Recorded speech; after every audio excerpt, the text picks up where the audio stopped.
My dad had always been just a tad bit crazy, but he was my dad after all, so I put up with it.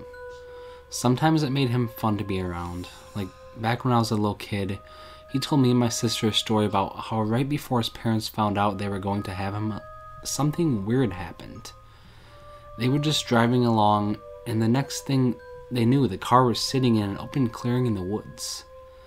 I thought he was telling us the story to creep us out, as usual, but the whole time he was telling it, I saw a glimmer of belief in his eyes. It seemed he actually thought he was some kind of experiment. Maybe it was because I grew up with someone who overdid all the paranormal crap, but the older I got, the more skeptical I became. I had seen countless shows with definitive proof, like Ghost Hunters or alien abductions, and it had led me to one simple conclusion. People are stupid. I'll admit, I would still get freaked out at creaks in the middle of the night, but I was too young to know any better. Even after coming face to face with something I couldn't explain, I still couldn't believe. After high school, I thought my life was finally going to shape up to something. I was taking classes in the fall and had managed to start a major in my dream job, video games. I had to stay with my parents because my family had always been on the lower end of the economic spectrum, but everything was finally working out. Oh, how wrong I was. Around Christmas, I woke up to doors slamming all over the house. I've learned with that much noise, I should probably check what's going on. I leapt up and opened the door, only to jump back as my dad ran past me into his bedroom. Okay, unusual, but maybe he was late for work. I grumbled something about having to get up early and started to go back into my room. I was stopped short when I heard strange noises coming from the living room. It was too much to be just a late night snack, so I dashed across the house to see what was going on. I didn't understand what I saw. My dad was hefting a body down onto the kitchen table, but it was him. He looked at me with tears in his eyes, and in a cracking, pathetic voice he asked, Which one is me? He rushed up, shaking me, and screamed, "Which one is me?" I heard screaming from my parents' room, so I pushed him away and burst through the door. My mom was standing on the bed screaming, and the dad I saw running past me was lying there in a fit, convulsing as the left side of his body slowly drooped.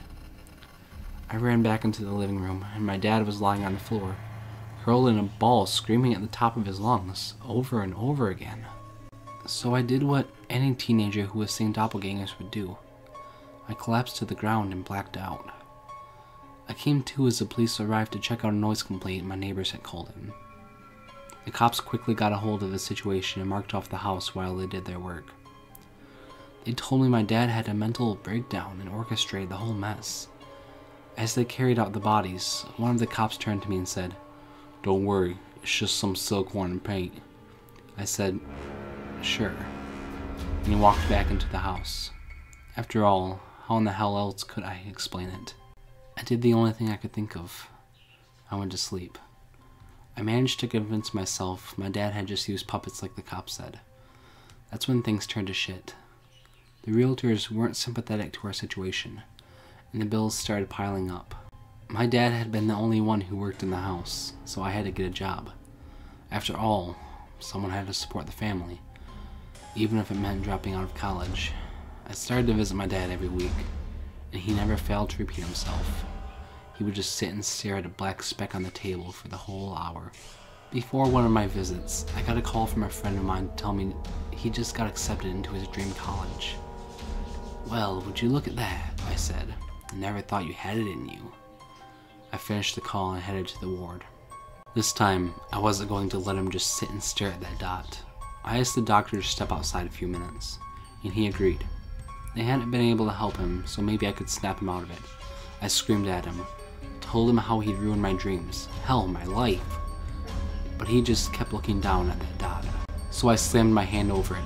"Own up to what you did!" I screamed. He shut his eyes as a painful look crossed his face. "Let me guess. You didn't really make those dolls. It was demons controlling you. Oh no, wait. It must have been the aliens, right?"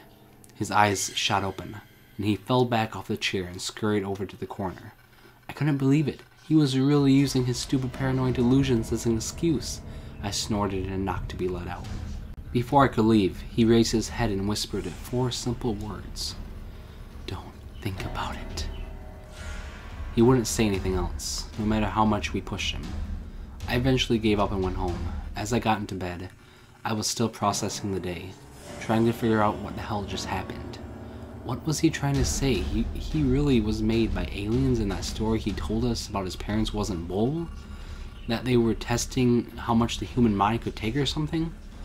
That there was a mistake and they made extras? I laughed and shut out the light.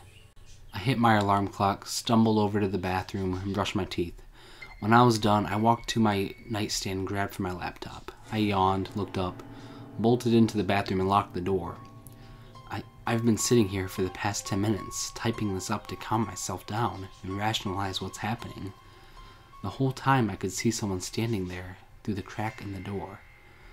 You don't have to believe that I saw me sleeping in that bed, or that I've held myself back as I keep trying to break down the door. But please, do one thing for me. Don't think about it.